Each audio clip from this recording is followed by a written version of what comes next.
Welcome. My name's Chris Davis. I am a certified ketogenic carnivore coach, and today I want to talk to you about what you should eat on a ketogenic diet. Uh, Topic for this came around because as I've interacted with individuals and talked to them about eating and proper way to eat as a human, I'm realizing that people don't understand certain terms. For example, when I say, eat a lot of red meat, and then they're like, oh, yeah, I eat a lot of red meat. And I'm like, really? What is that? And they talk about chicken and shrimp and chowder. And I'm like, that is not red meat. And so I thought, I'm going to give my rendition of a ketogenic diet. So it is kind of a loaded question because it depends on what your goal is, right? Is it weight loss? Is it healing? Whether it's autoimmune disease, obesity, diabetes, right? Whatever it might be. Are you going for longevity, right? I always joke that I'm shooting for 120 years and not just, sucking through a straw at 120, but still being in my swimming pool. Or maybe is it a combination? Right? When I started this journey 13 years ago, it was for weight loss. And I lost 50 pounds and I've been able to maintain that weight loss. I also used it for healing. I've got pretty bad IBS, not quite Crohn's, but IBS, GERD, inflammation, different issues that I'm dealing with. And it helps with all of those. And then the longevity piece. So that's what you got to start off with. So the formula is simple: animal products and limited veggies. Now, how limited veggies? Again, what are you going for? Are you 100 pounds overweight and metabolically unhealthy? Then you would want to stay at less than 50 grams of gross carbohydrates. You're fit, active, but not feeling your best, you want to do better, then hey, maybe you can do 100 grams of carbs a day and feel good. So, as far as the amount of veggies or carbohydrates, it really comes down to what you're wanting to do. So, where does it get complicated? Well, us as humans gotta complicate everything, don't we? And so the way I look at it is animal products. If they walk, swim, or fly, perfect. Now, for me, I do like the simplicity of the way I eat. I eat beef, cow, chicken, pig, bacon bits, and fish.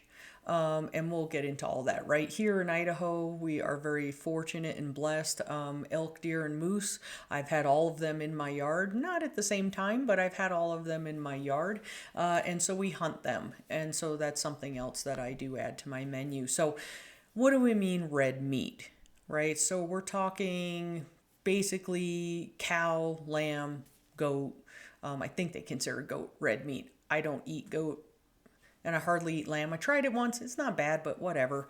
I like sticking with your just general all around cow. So this chart I found and it was just awesome. It shows you all the different cuts of beef, right? I'm the nose to tail person. I try to eat the whole animal. And so look at all the different options that you have. Now, you do kind of have to be careful. You don't want to have your protein so high and your fat low that you get brain fog, that you don't feel good, right? Some people need to do a moderate protein, moderate fat. Some people do a moderate protein, high fat. For example, I'm 34% protein, about 63% fat, and about 3% carbohydrate because I do have romaine lettuce. So, this is where your N of 1 experimentation comes in.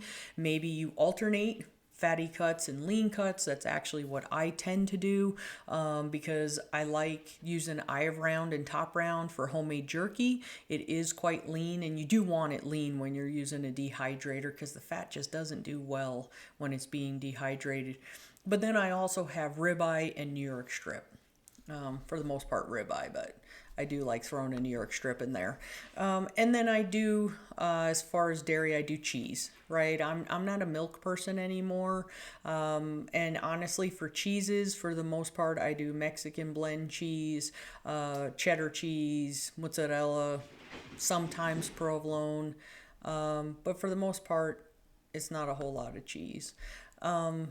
Chicken. Well, I eat mostly just the eggs. I might have chicken thighs maybe a couple times a month. Well, maybe not even that often.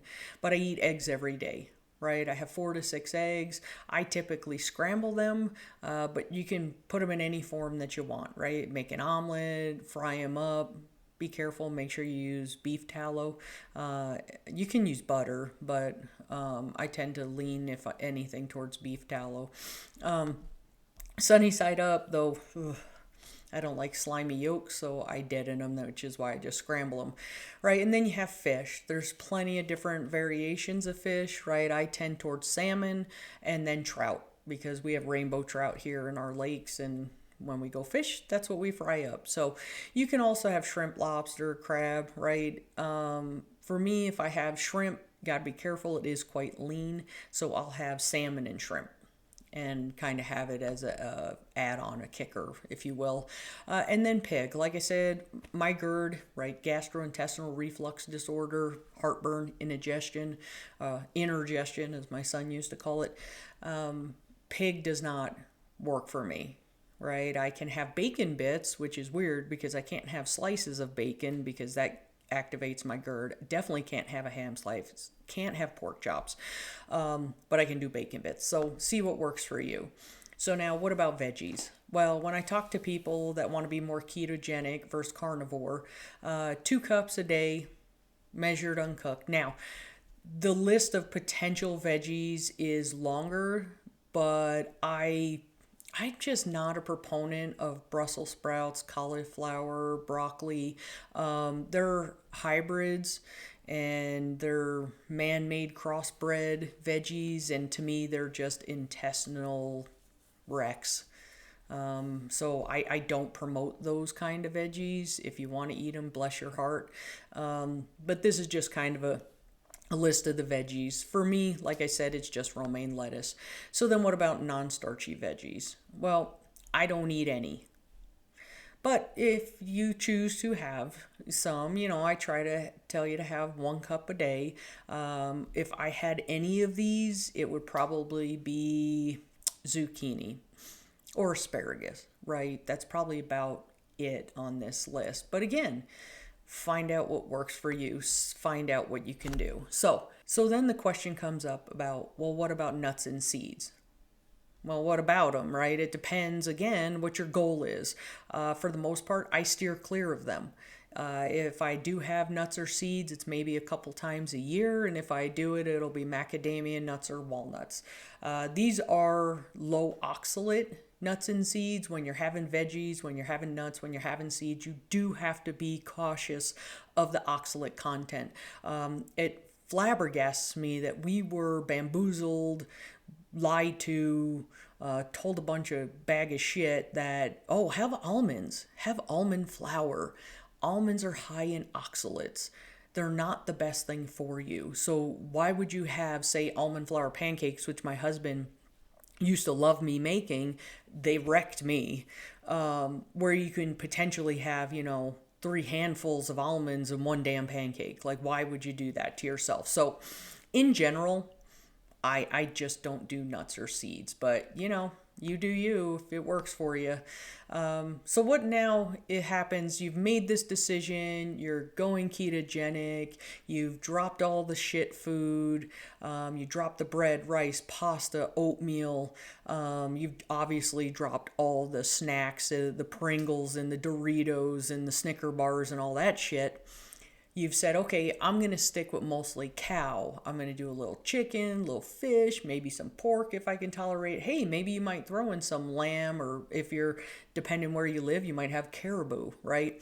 But hey, I just went to a family function and I had a hamburger patty with the bun. Okay, you're only human. Right? Don't beat yourself up about it, right? I'm a perfectionist, so if I can't do it perfectly, I don't want to attempt it. And I've learned, right, over decades that it's okay, right? For me, my kryptonite is Twilight dark chocolate, at least 90% good quality, no sugar added cocoa, right? That's my kryptonite. And every few months I have a lapse and I go in my freezer and grab 2 squares of chocolate and then I go, shit. But I'm over it, right? I've learned it's okay. I can have that slip up, if you want to even call it that. And I just don't eat the whole bar, right? I don't go to, oh, there's 3 bars in there. Guess what? They're mine. No, I just have, oh, yep, that was my little treat. And then I get back on course. But you've got to decide, are you able to do that? Right? Are you a sugar addict? Are you a carb addict? Right? I'm a recovering carb addict. Please, I'm Italian. But I've learned, and it took time, right? And so determine what your slip ups are and just don't burn the wagon down. And remember, it's a lifestyle. This should not be a diet, right? This is the way God intended us to eat. He designed us to eat animals, right? He designed us that way. If you look at our intestinal system from the mouth hole to the a-hole, we are designed to eat predominantly meat. Now, I'm not of the school that it's carnivore or bust, right? Now, I do believe there are people that need to be carnivore. There are people that need to stay lion's diet, right? Just salted beef. There are those people out there. But I think on the whole, why would we have large intestines if we weren't going to be able to semi-quasi deal with grains, veggies, and fruits, right? God designed us as a miracle. I mean, look at some of the shit people eat and they ain't dead yet. But I'm looking at thriving. So decide what level is for you. Do you need to be more lion's diet? Can you maybe do lion's diet and then maybe add a little bit back? Can you do 100 grams and be more low carb? Figure out what works and what your goals are and what the end result you're looking for. And if it's definitely longevity, this is not a diet. It should not have an end, right? Diets have a start and a finish. This is a lifestyle. And then there are people, right, that can tolerate veggies. There are people that can have, I don't know, honey once in a while and it doesn't bother them. They can have fruit once in a while, it doesn't bother them. Determine what's going to work for you and then do it. But remember, if you spent 30, 40, 50 years poisoning yourself with the shit food, it's going to take time, right? It's going to take time. It may take a year. It might take a decade. But you got to realize that your health is worth it. You are worth it. Okay? You are not the sum of your diseases, your disorders, or your issues. Last note, stay true to yourself. Don't let the naysayers say, oh, we have to have fruits and vegetables. Where have you been?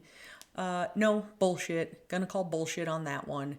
There is no requirement for life for carbohydrates. None. None. If you want all the macronutrients, good for you. You can throw some carbs in there, but they're not necessary for life. They're not necessary to live. And all the micronutrients that you need for life, you can easily get just eating cow, right? You don't have to have fish, chicken, pig, caribou, elk, antelope, bear, right? You don't have to. But we are designed to consume meat. So you're going to have people in your life that think you're nuts. You'll have people in your life that think, oh man, he or she has just gone off their rocker because we've been programmed, right? We've been programmed to ignore the history of our planet and the history of humans over the last 100 years to somehow believe that we should be plant eaters. Bullshit. Bullshit. There is 0 B12 in plants. None. And it's essential. Think about that. If you have to supplement, you're not eating correctly. That's my list of what you should eat to be ketogenic. And I hope you decide to make the change. I hope you decide to improve your life and to feel better. And with that, I wish you a blessed day.